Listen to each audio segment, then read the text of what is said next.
There's been some awful rumors, zero truth to any What of them. What are the rumors? The main rumor is that I was having an affair with a married man, which has never, ever, ever happened, or even engaged or in a relationship. What are you going to do about it? I'll suck it if you have an attitude, and I can do it today if I want to. Go on. And I can do it on your wedding day and your birthday. Okay, well, and the we'll days see. after. Someone said you were engaged. The guy was married. The man was engaged. The man was engaged. You were not married. You're just running around. I was running around breaking up homes, which is zero truth in it. And the people behind the rumor will never be able to produce any evidence for that because they know directly that that's not true. They actually know for a fact that that's not true. Okay. I've been in situations where he's been with you in a social setting. He'll call me after. What she didn't know is that there's something called the Wayback Machine. Everything on the internet lives forever. Here it is. This fake Photoshop degree of a master's was on her website. We're smack bang in the middle of a fake guru pandemic. All these grifters are out of control with their online courses, supplements, and expensive boot camps designed to bring out the best version of you. Except one by one, they're getting exposed for not only being hypocrites, but for defrauding their viewers and clients by lying to them about their accreditations and credentials. And at this point, we've seen everything. The Liver King got exposed for his chronic PED and anabolic steroid abuse after years of promoting his ancestral natural living style. The fresh and fit guys got exposed for being massive simps and not practicing what they preach. Just recently I covered Ty Lopez's Ponzi scheme disaster, which has resulted in the SEC suing him in a massive lawsuit. Persian rug salesman Patrick Bet-David pretended he got rich by building an insurance company, when in reality it was a multi-level marketing scheme designed to enrich a few people at the very top. And of course, the alpha males on the Whatever podcast couldn't open a jar of pickles. I could go on and on and on, citing examples of online personalities who amassed large followings by lying to their audiences about their backgrounds, credentials, and expertise. But side piece Sadia takes things to a whole new level of cringe. Abba and Preach interviewed her to cut through all of the rumors and misinformation people had been spreading, which completely backfired and ended up ruining her reputation even more than it already was. Now she's sending her lawyers after them with cease and desist letters because the image she'd spent so many years crafting all came crashing down. I'm going to take you through all the details in this video, but if you don't know who Sadia Khan is, this is the woman who you may have seen pop up in your feed with the witty one-liners about dating and relationships, who on multiple occasions claimed to be a registered psychologist. What are your qualifications? I'm a psychologist. So what I did is I did a psychology degree, then I followed by master's, then I actually just went into teaching. So went into teaching, but then I did psychodynamic diploma. So, okay. Is psychologist not like a protected term? Do you not need to have a doctorate or something for that? You do if you're a research psychologist and if you're going to go into like clinical psychology. Okay. Yeah. So I haven't done a doctorate. I would like to, but it takes a long time. Got you. Yeah. Okay. As it turns out, she's nothing more than an online influencer who managed to break into your algorithm by pretending to have deep insights into the female brain and how women think about men and relationships. She's like the red pill approved female spokesperson that all the self-help gurus were tripping over themselves to get on their podcast to explain to their simp audience how to break out of their mom's basement and unleash their inner alpha male before it's too late. Talk to me about the problem with nice guys, then, talking about simps. Essentially, what nice guys do is what they suffer with is not that they're too nice or anything. It's just that they have incredibly weak boundaries when it comes to women. What they do is they lack a lot of masculinity. And what they do is they blame the fact that they're so nice as to why they can't get women. But it's not about being nice. It's about a lack of masculinity. And one of the best ways to establish masculinity is placing boundaries, particularly with women. When you don't like a behavior, you don't roll over and allow it to continue and then give her more in order for you to get her.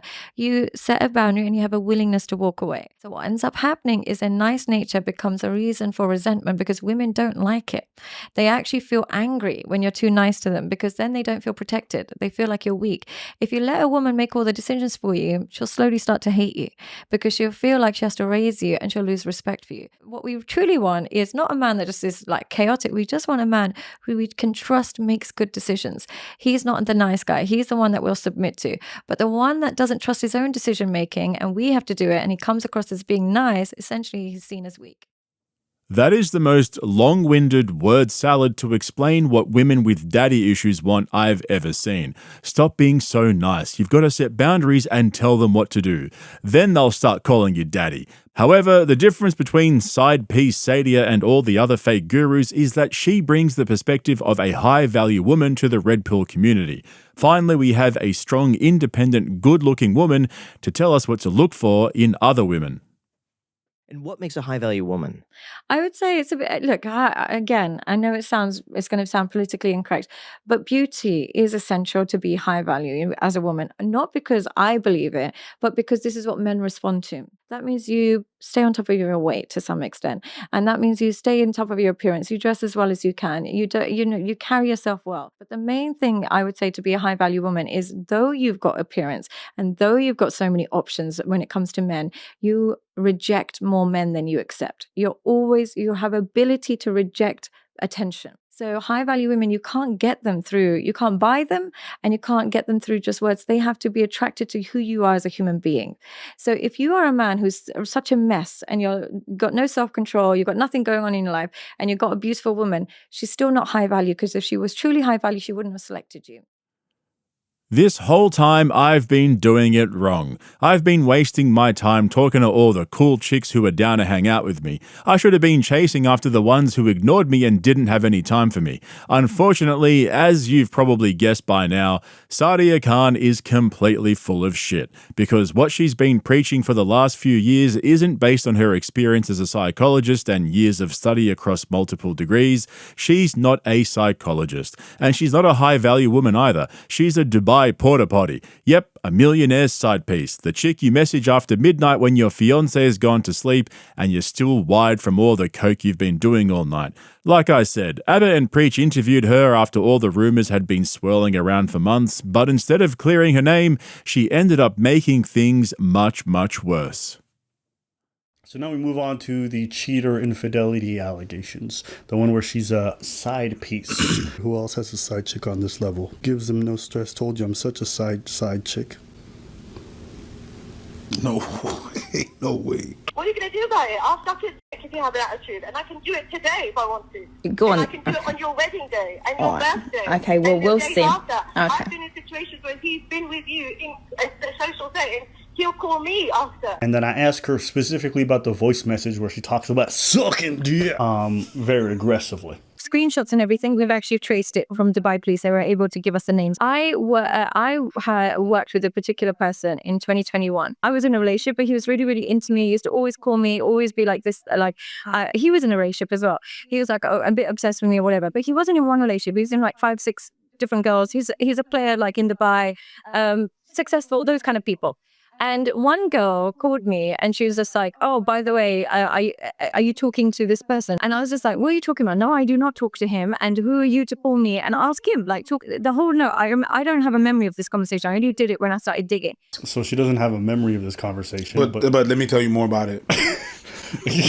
And mind you, this happened in 2021. And I said, I don't touch your man. And this is my nature, right? This is honestly my nature. If I wanted to, I could suck his dick on your wedding day. If I wanted to, I could have your man.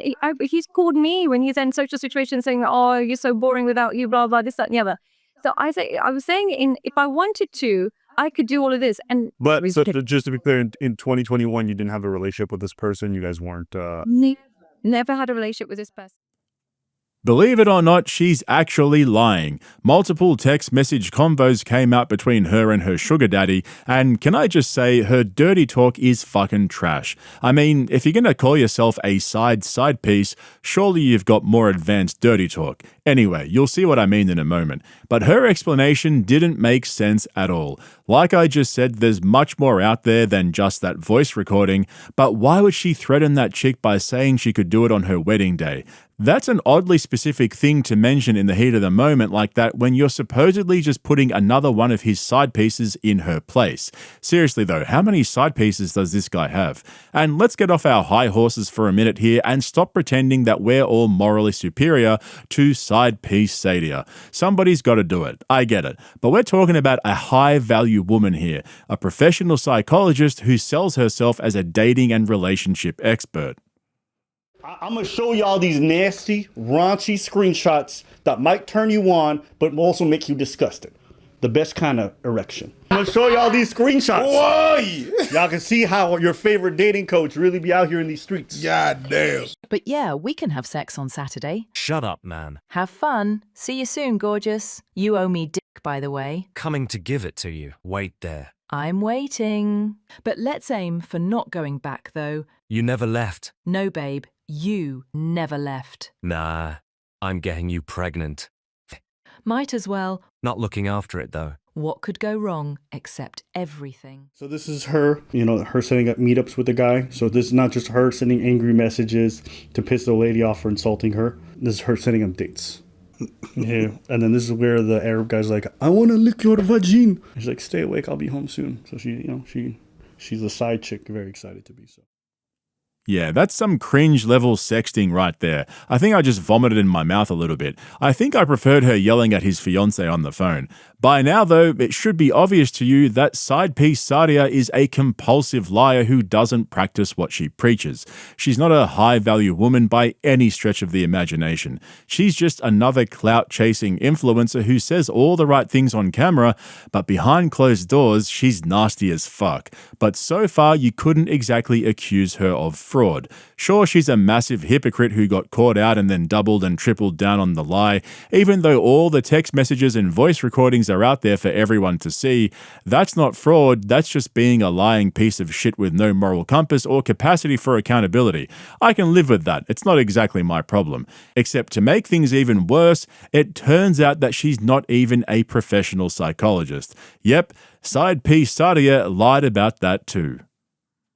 Was your master's at UCL ever on your website, or is there any of it online? That's what I guess I'm asking. I put them up, I think for a week or two because I was getting so many trolls, but then it just got worse because they were just like, you're faking it, it's not real. And even though it's notarized, I even added the notarization on there, but they just won't believe it. And even though I got my work experience to show that you need these things in order to be, hired for that particular position, they won't believe it. I asked her if they were ever on her website. I know they were on her website. I want to see if she was on it. She took them off a long time ago. What she didn't know is that there's something called the Wayback Machine. Everything on the internet lives forever. So I went through her website archives and I saw what it looked like a couple of years ago.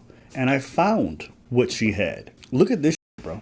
This was on her website as proof that she's educated. So this is her Bachelor of Science. Here it is. This fake Photoshop degree of a master's was on her website, my. It has no date. When do you ever see a degree with no date of issue? No date. Do you see the name? That is a clearly photoshopped on top of this degree. On top of this is it right there. It's the same doctor. It's the same everything. That's it. She stole this person's degree. She's trying to lose the degree. Oh my God. Anyone who has a degree will tell you they would never issue you that without a date. No, not without a date. That's crazy. Again, remember, this was on her website as proof that she has that education.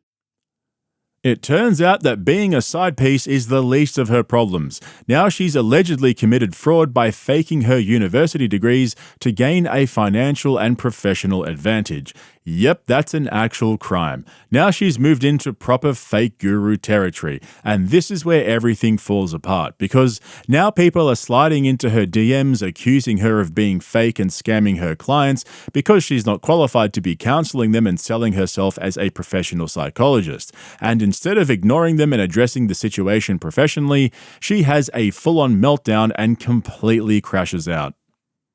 Now been about 48 hours, and she has spent the last 2 days accusing my followers of being animal addicts, being cheaters, being prostitutes, and everything in between. But today she started a new trend. These are videos that my followers sent me.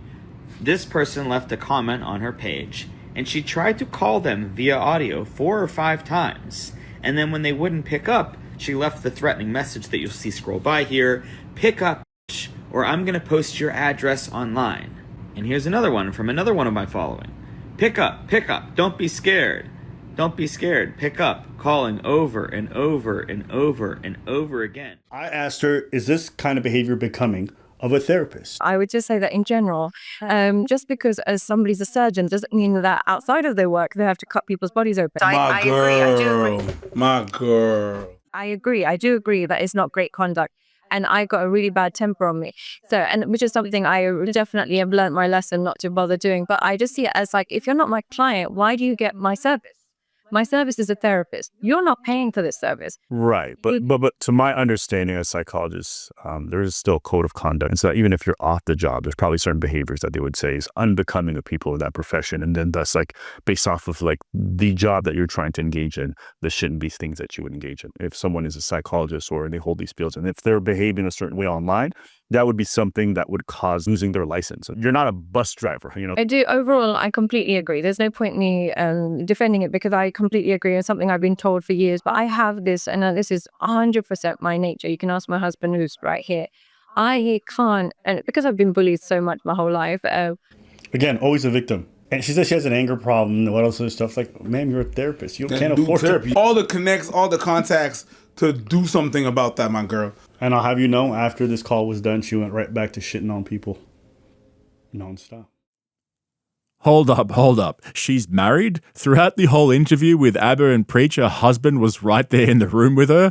So then, by her own logic, her husband isn't a high-value man because he chose someone else's side piece. You seriously couldn't make this shit up. Imagine pretending you're a psychologist and then engaging with people trolling you on Instagram and then threatening them and trying to call them. The gap between her online persona and her behavior behind closed doors couldn't be further apart. It's wild how predictable this whole thing has become. Every fake guru follows the same exact formula. They start off humble, talking about healing, boundaries, and self-worth. Then the followers roll in, they appear on a bunch of podcasts, and suddenly they're rebranding themselves as experts while charging $500 an hour for emotional alignment sessions. That's all side piece Sadia was doing, selling an image. And now that ABBA and Preach exposed her, she's trying to silence them.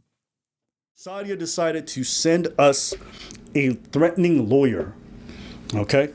And I got the email. When I saw it, I was like, ooh. Spicy. They got the wrong name on this lawsuit. Just like Sadia Khan, it's poorly done. So we're going to see that consistent thread here. Please take notice. We've been made aware of certain defamatory statements about our client, Sadia Khan, published by you on social media. We intend to prosecute claims against you personally for defamation. Sincerely, Kent Sadia Gross. Khan. My bad. Apparently, this is like some kind of mill-like law firm where you pay a bit of money and they just send out letters on your behalf. That's why this is poorly done. Didn't have my name. It didn't include any of the defamatory statements. It didn't specify anything. The reason being is that this is a sham. This is nonsense. And you know what? If you want to sue me, Sadia, I welcome it. I beg you. Do it. Because then we're going to have something called discovery. It never ceases to amaze me how stupid people are when it comes to making legal threats. If you subscribe to my main channel, Podcast Cringe, and you've seen my coverage of other lawsuits, you'll know that filing a lawsuit can sometimes be an own goal. We saw how Brendan Schaub tried to sue a smaller YouTuber for exposing his infidelities and ended up completely embarrassing himself by losing the case after 2.5 years to a guy who was self-representing, albeit with the help of an anonymous lawyer operating from the shadows. But like they just said, if she keeps pushing for legal action and it ends up in court, discovery is going to completely ruin her. These guys found her fake university degree certificates in minutes using the Wayback Machine, and if this goes to trial, she's going to have to provide the real ones. Not only that, all the text messages and emails in relation to this case will be extracted from her phone and computers for ABBA and Preach's legal team to scrutinize and use against her in court. Going down the legal road for side piece Sadia is a terrible idea. That's why the letter was so weak. She's just trying to silence them and scare them into submission. She's got no intention of seeing this through. And think about it. If she'd just come out in the beginning and said, look, I've done some dodgy shit in my past just like everyone else. I made some bad decisions. It was a few years ago. I regret it, but now I've moved on and grown as a person. I'm married now. I've settled down and all of that stuff is behind me. then I don't think people would have scrutinized her credentials as much, even though it turns out that she's not a psychologist, but claimed to be on every podcast she was a guest on, as well as on her own website and marketing. So instead of owning everything and asking for forgiveness, she had a full-on meltdown and started attacking everyone, threatening legal action, playing the victim, and trying to spin the narrative in her favor. It's textbook fake guru behavior. When you're caught lying, don't apologize, play the victim, and double down on your own bullshit. The funny part is she probably still thinks she can make a comeback. Abba and Preach clearly don't give a fuck about her legal letter. They're ready to go to court and scrutinize her even further, so it looks like she's out of options. And honestly, I really don't want to read any more of those messages. Like seriously, who uses the word vagina when they're talking dirty? Anyway, that's it from me. I hope you enjoyed this video. Hit the like button and make sure you subscribe to all my channels so you don't miss out on any of my uploads throughout the week. Thanks for watching, guys. I'll catch you in the next one.